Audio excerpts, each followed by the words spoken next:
Next Chapter Podcasts. Red Bull Theatre, in association with Fiasco Theatre, present The Night of the Burning Pestle by Francis Beaumont, running April 18th to May 14th, 2023 at the Lucille Lortel Theatre. Tickets on sale soon. One of the first parodies of the English theatre, this Elizabethan comedy is a joyful romp that celebrates our collective capacity to improvise and natural desire to be center stage. A play about the elopement of star-crossed lovers called The London Merchants is about to be performed when an unexpected interruption occurs. The actors adapt and invent a new story, an outrageous quest called The Night of the Burning Pestle, which takes over the stage in hilariously disruptive ways. Everyone shares in the triumph of love, adventure, and the anything-can-happen nature of live theater. Visit fiascotheater.com for more information.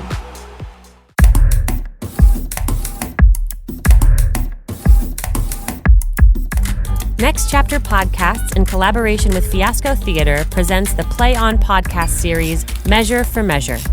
Episode 7, A Proposal for the Greater Good. For the best listening experience, be sure to use headphones or earbuds. Let your own intellect judge what is true, and banish falsehoods hiding in plain view.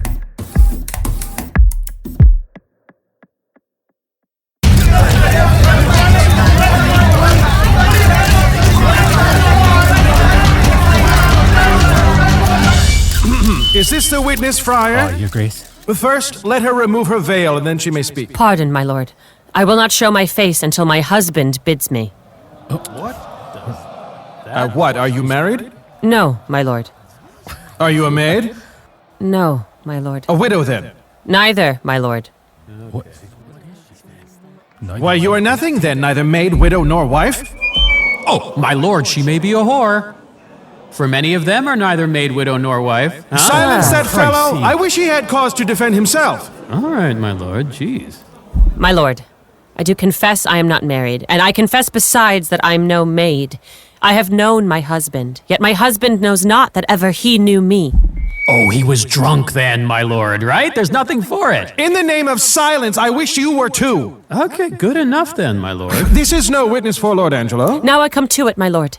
She that accuses him of fornication, with the same charge accuses my husband. And specifies a time, my gracious lord, when I will swear I had him in my arms making love. She charges other men? Not that I know. No, you said your husband. Just so, my lord. And that is Angelo, who knows not that he ever knew my body, but knows he thinks that he knows Isabel's. This is a strange lie. Let me see your face. My husband asks me, now I will unmask. This is the face, O cruel Lord Angelo, that once you swore was worth looking upon. This is the hand, which with a vowed contract was fast locked inside yours. This is the body that stole from you your tryst with Isabel and slept with you inside your garden house in her imagined person. Do you know this woman? Carnally, she says. Sir, no more. Sorry, enough, my lord. My lord, I must confess I know this woman. 5 years ago, there was some talk of marriage between myself and her. It was broken off, in part because the dowry I was promised came short of our agreement, but in chief because her reputation was defamed in rumors and lewd jests. What? This past 5 years, I never spoke, nor saw, nor heard from her upon my faith and honor. Noble prince, as light comes from the heavens and words from breath, as there is sense in truth and truth in virtue, I am promised this man's wife, as strongly as words can make up vows. And my good lord, but last night in his garden house, he knew me as a wife. Oh. If it's not true, then do not let me rise up from my knees, but be forever fixed upon this ground, a marble monument. I smiled till now. Now, my good lord, give me scope of justice. My patience is wearing thin. I perceive these poor, demented women are no more than instruments of someone else more powerful who sets them on. Give me leeway, my lord, to find this intrigue out. With all my heart, and punish them as highly as you please. You foolish friar, and you pernicious women, all conspired together. Think you that your oaths, though they would swear down each and every saint, could testify against his worth and credit who is sealed in my esteem? Lord Aeschylus, sit with my friend and lend him your kind help to unearth this abuse and whence it sprang. There is another friar set them on. Let him be sent for. Oh, I wish that he were here, for he indeed has set the women on in this complaint. Your provost knows the place where he resides, and she can fetch him. Do it instantly. Aye, my lord. And Aeschylus, my noble, authorized friend, it is critical you hear this matter out. Do with your offenders as you deem best. Dispense punishment. Now, I, for a while, will leave you, but do not stir until you've well decided upon these slanderers. And thoroughly. Thank you. Thank you. Signor Lucio, did you not say that you know this Friar Lodowick? Lodowick to be a dishonest person? Cucullus non facet monachum. What? The cowl does not make the monk, and the monk has spoken most villainous slander of the Duke. We entreat you to remain here until he comes. Invoke his slander against him. We'll find this friar to be a notorious fellow, I'm certain. As any in Vienna, on my word. Isabel, come forward once again. I wish to speak with you. Please, Lord Angelo, allow me to ask the questions. You will see how I'll handle her. Well, not better than he did by her own report. What was that? Your Honor, here comes the rascal friar I spoke of, here with the provost. He made good time. Lucio, do not speak to him until we call upon you. Mum. Come, Friar Lodowick. Lodowick, did you set these women on to slander Lord Angelo? Excuse me. Yes. Blessings to you. They have confessed you did. Well, this is false. How dare you? Do you know where you are? Respect to your great place. Even the devil, at times, we honor before his burning throne. Where is the Duke? It's he should hear me speak. The Duke's in us, and we will hear you speak. See you speak truthfully. Well, boldly, at least. But oh, poor souls, come you to seek the lamb here from the fox? Bid farewell to justice. Is the Duke gone? Well, then your justice is gone. The Duke's unjust to thus reject your true, honest appeal and put your trial into that villain's hands whom you came to accuse. This is the rascal. He's the one I spoke of. Excuse me? Why, you unreverend and unholy friar. It's not enough you incited these women to blame this worthy man, but with false tongue, and here before his very eyes and ears to call him villain, and to furthermore attack the Duke himself, call him unjust. But take him away, and to the rack with him. We'll pull you joint from joint till you confess. What? Unjust! Why, don't be so hot. The Duke dares no more stretch my finger than he dares to rack his own. His subject I am not, nor of this province. Business in this state made me an onlooker here in Vienna, where I have seen corruption boil and bubble and overrun the stew. Laws for all faults, but faults so tolerated, the best laws stand like a spittoon in a barber's shop, as much for mock as mark. Slander the state! Away with him to prison! What can you swear against him, Signor Lucio? Is this the man that you told us of? It is he, my lord. Come here, good man Baldhead. Do you know me? I remember you, sir, by the sound of your voice. I met you at the prison during the absence of the Duke. Oh, did you now? And do you remember what you said of the Duke? Most particularly, sir. Oh, do you, sir? And is the Duke the fornicator, fool, and coward that you reported him to be? Well, you must, sir, confuse me with yourself if you make those out to be my remarks. You said these things of him, and much, much worse. What? Why, you damnable fellow, did I not pinch you in the nose for your speeches? I assure you that I love the Duke as I do love myself. Hear how the villain closes now, after his treasonable abuse of me. Where is the provost? Such a fellow can't be spoken to. Away with him to prison! Get him out of here! Where is the provost? Lay fetters and irons upon him. Let him speak no more. Away with those wenches too, and with that other friar. How you like me now, huh? Come, sir. Wait, ma'am. Wait a while. What, does he resist? Help her, Lucio. Oh, come, sir. Come, sir. Come, sir. Come on. Damnation, do not sir. touch me. Why, Do you not lay your bald-headed hands on lying me. rascal. Oh, you'll hide beneath a hood, will you? Huh? Show your Stay away villainous from me. face and a curse on it. Show your horse and face and be hanged to the death. Why won't this hood come off?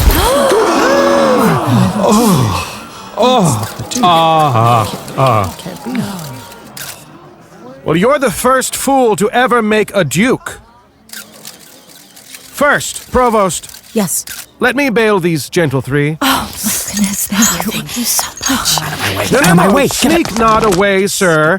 For this friar and you will share some words, and soon. Detain him. Oh, this may prove worse than hanging. Aeschylus, My lord. the things that you have said, I pardon. Now sit down. I'll switch places with you. And now, Angelo, Oh, my dread lord. have you some words, some wit, or impudence that might redeem your case? And if you do, restrain yourself until my tale is told, and then you'll have your turn. I would be guiltier than my guiltiness if I thought I could be invisible. When I see that your grace, like power divine, has looked upon my trespasses. Good prince, no longer hold tribunal on my shame, but let my confession conclude my trial. Immediate sentence then and subsequent death is all the grace I beg. Come here, Mariana. My lord. Now say, were you contracted to this woman? I was, my lord. Then take her now and marry her at once. You do the office, Friar Thomas, and once it's done, return him here again. Go with them, Provost. Come. My lord, I'm more amazed by his dishonor than all this strangeness. Come here, Isabel. Your friar is now your prince. And as before, fully dedicated to your business, my habits changed, but not my heart. I'm still attorneyed at your service. But pardon me, that I, your servant, have employed and pained your majesty. You are pardoned, By the Isabel. power vested in me by the Holy Church and God Almighty, I now pronounce you man and wife. And now, dear maid, Bride, you must be frank with me. Your brother's death I know weighs on your heart, and you must wonder why I, in disguise, labored to save his life and did not rather make loud display of all my hidden power than let him so be lost. Well, gentle maid, it was the brutal swiftness of his death, which I thought would advance on slower foot, that dashed my purpose. May peace go with him. His life is a better life, past fearing death, than life which lives in fear. Make it your comfort that happy is your brother. I do, my lord. This newly married man, approaching here, whose lecherous imaginings have so wronged your well-defended honor, you must pardon for Mariana's sake. But, as he condemned your brother, his crime is a double violation of sacred chastity and promise breach, by which accounting for your brother's life, the mercy of our law cries out most loud and with raised voice from justice born to cry, and Angelo for Claudio, death for death. Haste pays with haste, and leisure answers leisure. Like suffers like, and measure for each measure. So, Angelo, your faults thus manifested, any denial will bring you no advantage. I now condemn you to that very block where Claudio stooped to death, and just as quick. Away with him. Most gracious lord, I hope you will not mock me with a husband. Mariana, it is your husband mocked you with a husband. To guarantee the safety of your honor, I thought your marriage fit, else accusation that he had tainted you might mar your life and destroy future prospects. But for his wealth, although by confiscation it is the state's, I will endow and widow you with all. Buy you a better husband. My dear lord, I crave no other nor no better man. No, do not crave him. We are definitive. Gentle, my liege. You do but waste your labor. Away with him to death. And now, sir, to you. Oh, my good lord. Sweet Isabel, take my part. Lend me your knees. And all my life to come, I'll lend you my own life to do you service. Against all logic, you appeal to her. If she knelt down for mercy for this man, her brother's ghost, his marble bed, would break and drag her hence in horror. Isabel. Sweet Isabel, I beg you, kneel with me. Isabel. Lift up your hands, say nothing. I'll speak all. They say the best men are forged from their faults, and often they become much better men for their bad past. So too may my husband. Oh, Isabel, will you not lend a knee? He dies for Claudio's death. Most bounteous sir.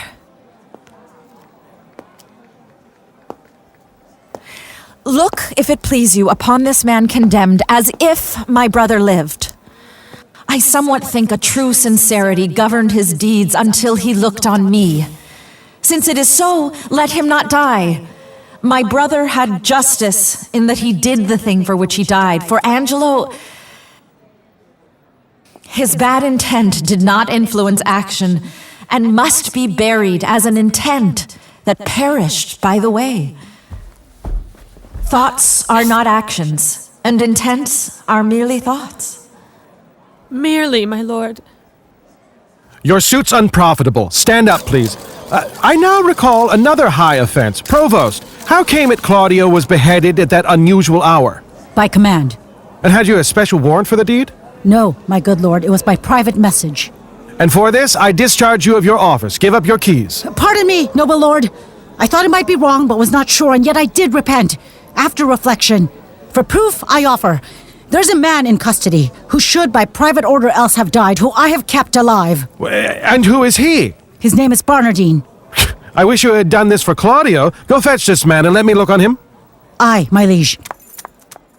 I am sorry that one so learned and wise as you, Lord Angelo, have always seemed, should slip so grossly, both in heat of blood and lack of tempered judgment afterward. I grieve that I such sorrow have procured. So heavily it stabs my penitent heart that I crave death more deeply than mercy. It's what I deserve, and I pray for it.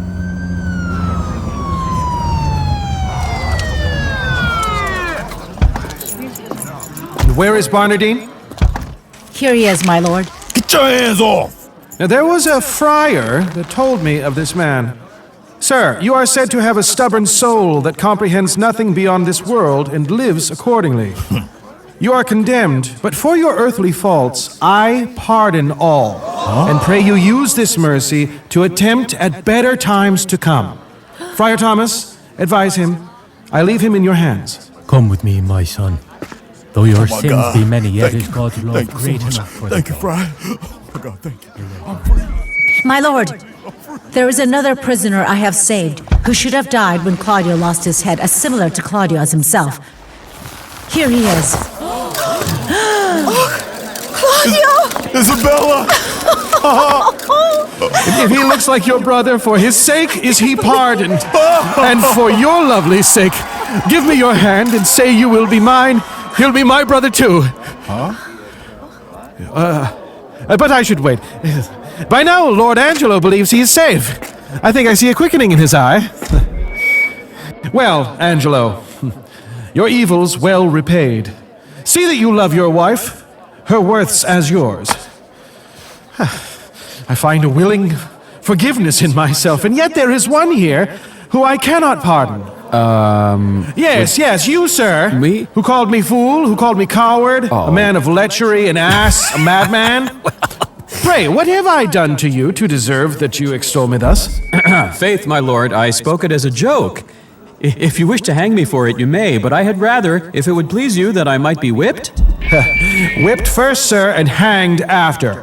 What? Proclaim this, provost, all around the city. If any woman's wronged by this lewd fellow, as I have heard him swear that there is one whom he got with child, let her appear, and he shall marry her. What? When the nuptial's done, he shall be whipped and hanged.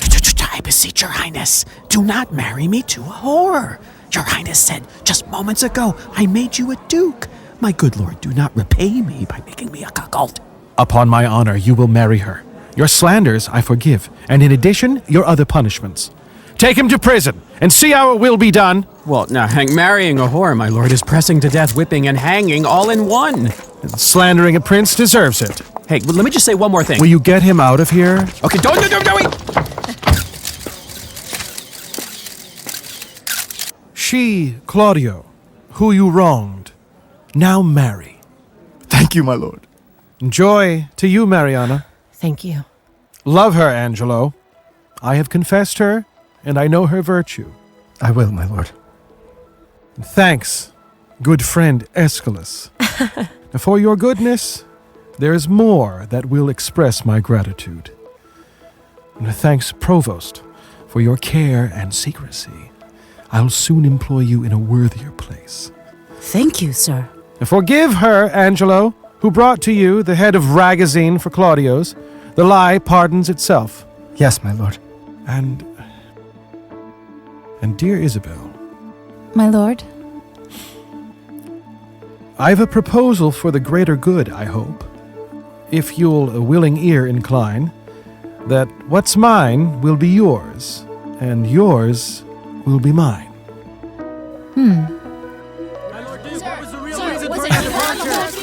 All right. It's time for all of this. All right. So let's go to the palace where I'll show all that has passed, that all of you should know.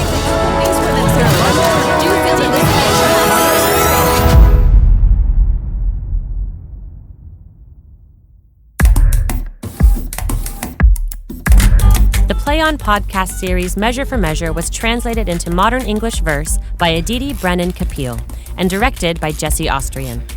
The cast is as follows: Kimberly Chatterjee as Aeschylus, Juliet, and Mariana. Noah Brody as Pompey. Emily Young as Isabella and Mistress Overdone. Ben Steinfeld as Lucio and Froth. Andy Grote-Lucien as Duke. Tina Chillip as Provost and Francisca.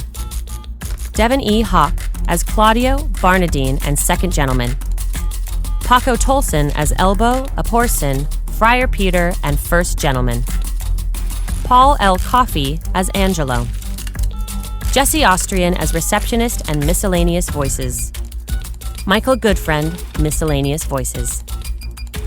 Casting by the Telsey Office, Karen Castle, CSA, and Ada Karamanian. Voice and text coach, Julie Foe. Episode scripts were adapted and produced by Catherine Eaton and Nat Cassidy. Original music composition, sound design, and mix by Lindsay Jones. Sound engineering by Sadaharu Yagi. Mix engineer and dialogue editor Larry Walsh and Robert McNabb. Podcast mastering by Greg Cortez at New Monkey Studio. Coordinating producer, Transcend Streaming, Kira Bowie and Liana Keys. Managing producer, Robert Capadona. Executive producer, Michael Goodfriend. The Senior Manager of Business Operations and Partnerships at Next Chapter Podcast is Sally Cade Holmes. The Play On podcast series Measure for Measure is produced by Next Chapter Podcasts in collaboration with Fiasco Theater and is made possible by the generous support of the Hits Foundation. Visit ncpodcasts.com for more about the Play On podcast series. Visit playonshakespeare.org for more about Play On Shakespeare. Visit fiascotheater.com to learn more about their exciting upcoming productions and workshops. Hear more about the Play On Shakespeare podcast series by subscribing to Play On Premium at ncpodcasts.com, where you'll find interviews with the artists, producers, and engineers who brought it all to life.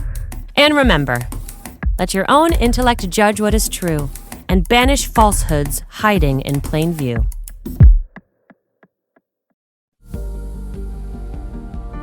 Hey, Play On podcast listeners. I want you to be a part of the cast. Become a supporting cast member with Play On Podcasts for just $5 a month. Get in-depth interviews featuring some of the most brilliant artists working today.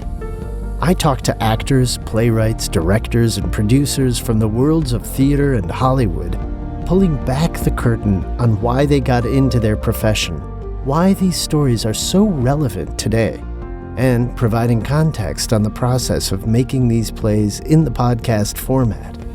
You'll enjoy ad-free episodes of the Play On podcast series, and maybe even a gift or two. Head over to playonpodcasts.com, click Supporting Cast, and join the club today. We so love creating this content for you, and we hope you'll support us so we can bring you inside this rejuvenated, reimagined Shakespearean world. Join the cast. Supporting Cast. Go to ncpodcasts.com. Next Chapter Podcasts.